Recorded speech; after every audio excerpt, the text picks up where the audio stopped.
Tomando entonces los supuestos de fondo para poder ubicarnos dentro de un procedimiento de atraso, encontramos entonces que está la llamada cesación de pagos. Y esta cesación de pagos ha sido bastante estudiada y ya la vamos a ver en quiebra, la vimos en los audios, porque es cuál es precisamente o cuál es el punto esencial para que la cesación de pagos proceda. Entonces, la doctrina la ha considerado que no existe cesación de pagos en materia de atraso, en función del atraso, porque la cesación de pagos ocurre es cuando hay quiebra, es decir, pero hay otra parte de la doctrina que dice, sí, vamos a dejarle la cesación de pagos, pero con la modalidad de suspensión de pagos, o sea que no es una cese en las obligaciones, sino que realmente es evidentemente una posibilidad de que pueda convertir activos en circulante. Entonces, nos quedamos en qué? De que para la legislación venezolana mercantil y para el derecho concursal mercantil, la cesación de pago es o suspensión de pagos o falta de pagos. Hay otro supuesto, el supuesto de la no la cesación de pagos como tal, es el supuesto de la indiferencia de las obligaciones. O sea, a cuáles obligaciones son las que realmente la legislación venezolana señala para que sea atrasado. Porque lo vamos a ver en quiebra. En quiebra es muy específico cuáles son las obligaciones. Aquí no, aquí cualquier obligación que la empresa o empresario incumpla, esa obligación evidentemente es una obligación de naturaleza civil, mercantil, tributaria, tienen preferencia, y entonces no es indiferencia total de las obligaciones. Pero llegamos exactamente al punto especial. ¿Cuándo es exactamente entonces que vamos a este supuesto de fondo? Cuando entra el empresa o empresario a entrar en atraso o querer solicitar el atraso, es cuando ve que sus activos son superiores a los pasivos, pero que no cuenta con circulante, es decir, le falta el numerario. Es lo que ocurre hoy en día prácticamente. La mayoría de empresas tienen inventarios, tienen almacenes llenas de productos, son propietarias de locales, de transporte, pero no tienen el circulante, no No es la tienen los llamada ingresos. liquidez. ¿Ah? La llamada liquidez no es la llamada. Exactamente. Entonces, en ese sentido, pues, ¿qué es lo que quiere esta empresa o este empresario? Que ese activo, que es superior al pasivo, se lo convierta el tribunal en empresario, en circulante, para poder pagar las acreencias. Pero que esa función del tribunal sea cómoda, no usted sabe que eso es desesperante y nosotros lo sabemos como personas naturales. Si yo le debo a uno y le debo a otro y entonces vienen a tocar a la puerta a todo el mundo, eso angustia, eso realmente desespera. Y más desespera a una empresa, a un empresario que tiene que pagar nóminas, que tiene que pagar créditos, que tiene que pagar a proveedores, que tiene que pagar impuestos, que tiene que saldar algunas obligaciones con los organismos públicos. Entonces realmente eso angustia. Entonces esa liquidación que quiere el comerciante es que sea tranquila, cómoda, de acuerdo con los parámetros que están señalados en el código, y que efectivamente sea una liquidación que normalmente lo lleve quizás a celebrar un convenio.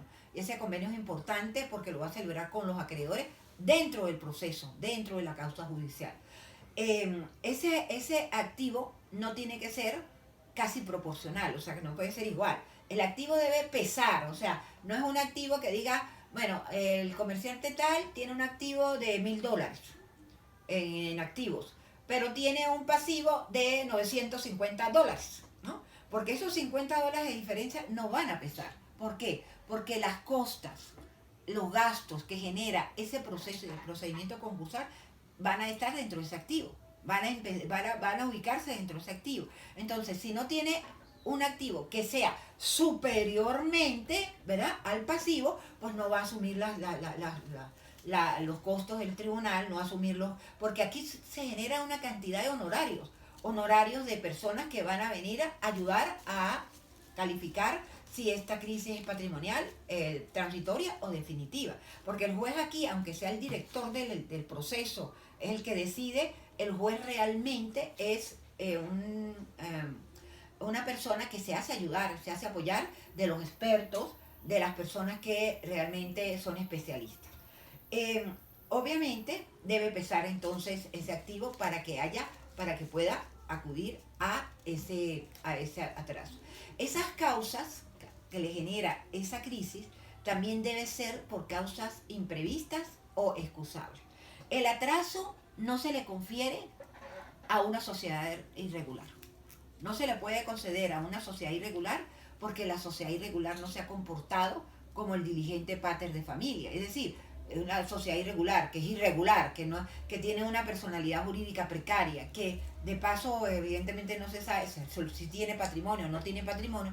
Entonces, la doctrina en esto es pacífica en señalar que el atraso se le va a conceder o lo puede solicitar es el comerciante honesto, aquel que ha cumplido con todas las obligaciones, tanto en su vida profesional de comerciante, pero que le sobrevinieron esas causas imprevistas o excusables. Una causa imprevista o excusable, la pandemia.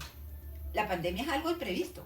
O sea, claro, fue como cámara lenta, ¿no? Vino como cámara lenta. Primero pasó por la China, llegó a Europa y luego pasó a América y luego llegó a nosotros. Entonces, pero es imprevisto. ¿Quién iba a pensar que nosotros como personas naturales también íbamos a vivir una pandemia, ¿no? Y mucho más una empresa o un empresario que en estos momentos están cerrando las puertas todos cada uno. Entonces, en ese sentido, pues tenemos la particularidad que esas causas imprevistas a fuerza mayor. Aquí tampoco procede el caso fortuito, ni tampoco procede la fuerza mayor. El Código de Comercio, cuando lo leamos, lo vamos a leer cuando veamos el proceso de atraso, no es procedente. No, el Código de Comercio no te habla de caso fortuito o fuerza mayor. El Código de Comercio te habla de causas imprevistas o excusables.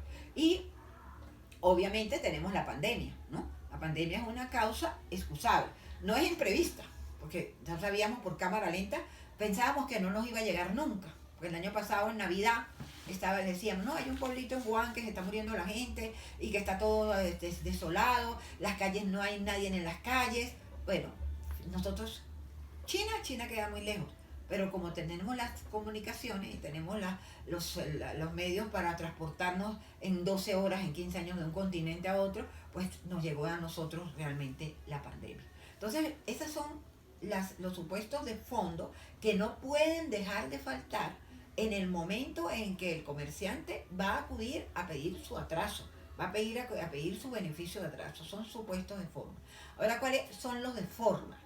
Los de forma realmente están señalados en el 899 y tienen que ver mucho con el escrito, la forma como se hace el escrito. Hay en ese caso varias posiciones. Dos.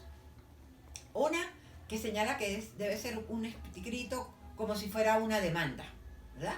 Dos, la otra posición que dice que puede ser simplemente un escrito tal como lo contempla el artículo 18 de la LOPA, ¿no? Un artículo que dice cómo van a ser los escritos de los organismos administrativos. Pero sin embargo, eso es un escrito contundente, ¿no? Es un escrito importante. Ese escrito, pues, la mayoría de las veces es intentado por demanda, ¿no? Ahí tengo un formulario de una demanda del procedimiento de atraso, pero la verdad que no hay tantas exigencias en cuanto al escrito. ¿Cuáles son los recaudos o los anexos que se deben agregar a ese escrito? En primer lugar, lo que exigen es la inscripción en el registro mercantil.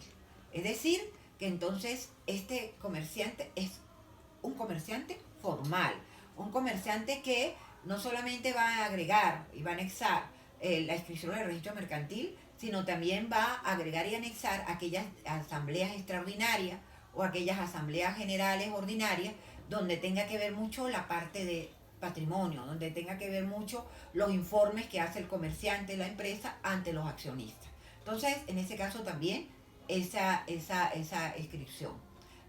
En otra parte,